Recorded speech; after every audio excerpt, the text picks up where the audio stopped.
Haleluya. Selamat pagi, salam sejahtera di dalam kasih Tuhan kita Yesus Kristus. Kita sungguh bersyukur kepada Tuhan kalau pagi hari ini kita dapat bertemu lagi, berjumpa lagi dalam satu keadaan yang baik, keadaan yang sehat dan diberkati Tuhan.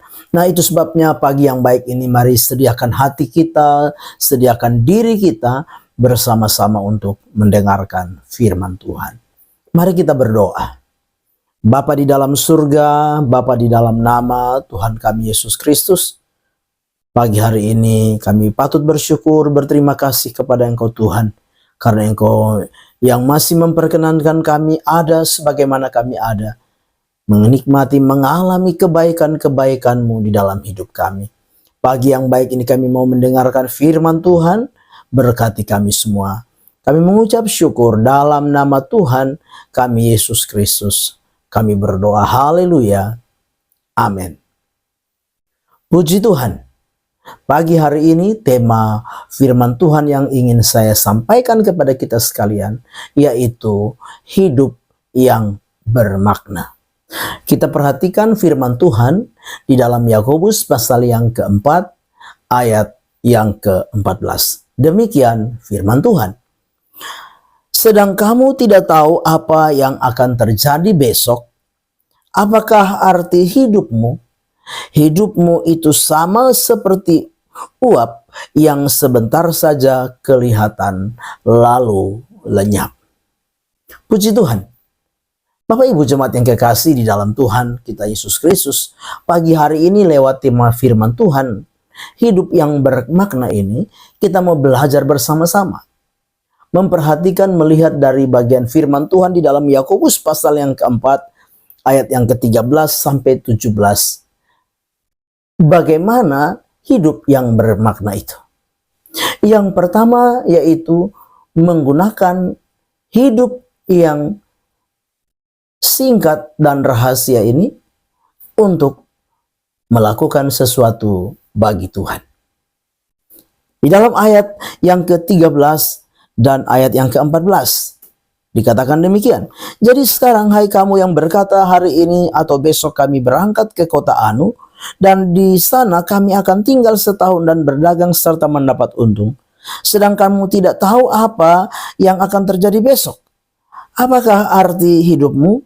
Hidupmu itu sama seperti uap yang sebentar saja kelihatan lalu lenyap. Jadi kita perhatikan bersama-sama, hidup yang bermakna adalah hidup yang menggunakan kesempatan hidup yang sementara ini dengan baik. Menggunakan kesempatan hidup yang misteri ini, yang penuh dengan rahasia ini dengan baik. Digambarkan bahwa hidup ini seperti uap yang sebentar saja kelihatan lalu lenyap.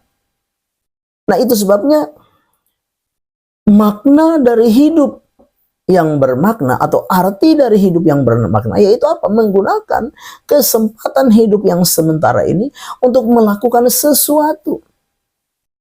Tentunya sesuatu yang baik, tentunya sesuatu yang memuliakan Tuhan, tentunya sesuatu yang berguna, sesuatu yang bermanfaat di dalam hidup ini. Ketika kesempatan hidup ini masih Tuhan percayakan di dalam kehidupan ini, mari kita mau melakukan sesuatu.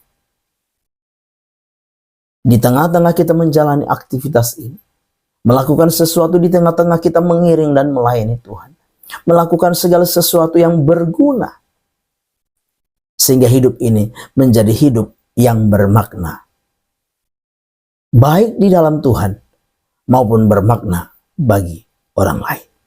Yang kedua, hidup yang bermakna itu bagaimana? Yang kedua yaitu menyertakan Tuhan dalam segala rencana kita. Di dalam ayat yang ke-15 dikatakan demikian. Sebenarnya kamu harus berkata jika Tuhan menghendakinya, kami akan hidup dan berbuat ini dan itu. Yang kedua bahwa hidup yang bermakna itu adalah hidup yang harus menyertakan Tuhan di dalam segala rancangan hidup kita. Menyertakan Tuhan di tengah-tengah setiap rencana yang kita akan kerjakan, kita akan lakukan di dalam hidup ini. Mengapa demikian? Karena kita sadar bahwa kita terbatas.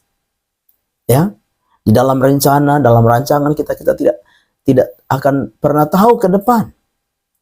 Itu sebabnya kita perlu menyertakan Tuhan di dalam segala rancangan hidup kita. Karena kita percaya bahwa di atas setiap rencana, di atas setiap rancangan kita, ada rancangan Tuhan yang luar biasa. Ada rancangan Tuhan yang baik, ada rancangan Tuhan yang hebat, ada rancangan Tuhan yang apa? Yang membawa masa depan atau hari depan yang penuh dengan pengharapan, hari depan yang gilang gemilang di dalam hidup ini. Itu sebabnya arti atau makna dari hidup yang bermakna adalah apa? Selalu menyertakan Tuhan di dalam setiap rencana hidup kita. Yang ketiga, makna hidup bermakna itu apa? Yang ketiga yaitu hidup di dalam kerendahan hati. Di dalam ayat yang ke-16 dikatakan, tetapi sekarang kamu memegahkan dirimu dalam congkakmu, dan semua kemegahan yang demikian adalah salah. Jadi yang ketiga yaitu apa? Hidup di dalam kerendahan hati. Sebagai orang-orang percaya, Tuhan mengasihi orang yang rendah hati.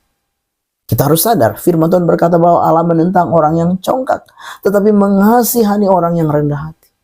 Itu sebabnya Tuhan ingin kehidupan kita yang bermakna, yaitu apa? Kita perlu belajar hidup di dalam kerendahan hati. Memiliki sikap kerendahan hati, menyadari bahwa apa? Kalau bukan Tuhan, kita tidak dapat berbuat apa-apa. Kita hanya apa? Debu saja. Kita hanya manusia yang lemah, manusia yang terbatas, penuh dengan ketidakberdayaan, penuh dengan segala kekurangan. Sehebat apapun kita harus menyadari bahwa semua yang ada pada kita itu adalah anugerah, itu adalah pemberian, itu adalah kasih karunia Allah. Itu sebabnya kita perlu hidup di dalam kerendahan hati. Amin. Mari kita berdoa. Bapa di dalam surga, terima kasih kami sudah dengar firman-Mu. Biarlah firman itu jadi rema, jadi berkat, jadi kekuatan di dalam hidup kami. Kami belajar menjalani kehidupan ini. Biarlah hidup kami menjadi hidup yang bermakna, baik di dalam Engkau maupun bagi sesama kami. Kami serahkan seluruh hidup kami sepanjang hari ini. Tuhan pelihara, Tuhan berkati hidup kami sepanjang hari ini. Kami mau melangkah bersama dengan Engkau Tuhan di hari baru ini. Dalam nama Tuhan kami Yesus Kristus kami berdoa. Haleluya. Amin. Selamat pagi.